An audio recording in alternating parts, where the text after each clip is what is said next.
ഒരു മാസത്തെ അവധിക്ക് ശേഷം വീണ്ടും ഞങ്ങൾ മാൽദീവ്സിലേക്ക് യാത്ര ചെയ്യുകയാണ്. ആകാശക്കാഴ്ചയിൽ കടലിൻ്റെ ഭാവം തന്നെ മാറുകയാണ്. പളുങ്ക് പോലെ കിടക്കുന്ന കടൽ. മനോഹരമായ ആ എയർപോർട്ടിലേക്ക് ഞങ്ങൾ വന്നിറങ്ങി. അവിടെ നിന്നും 1 മണിക്കൂർ യാത്ര ചെയ്തെങ്കിൽ മാത്രമേ ഞങ്ങളുടെ ഐലൻഡിലേക്ക് എത്തൂ. അങ്ങനെ മറ്റൊരു കുഞ്ഞൻ വിമാനത്തിലേക്ക് കയറി.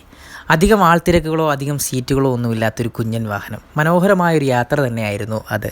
മാഫ്രു എന്ന ഐലൻഡിലേക്ക് മെല്ലെ വന്നിറങ്ങി.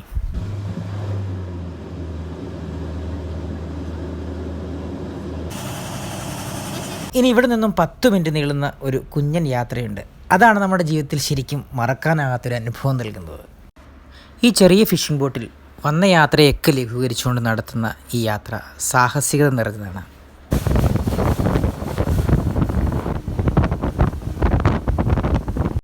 ചെറുതും വലുതുമായ തിരമാലകളെ ഭേദിച്ചുകൊണ്ട് ഈ കുഞ്ഞൻ ബോട്ട് 90-100 സ്പീഡിൽ പാഞ്ഞു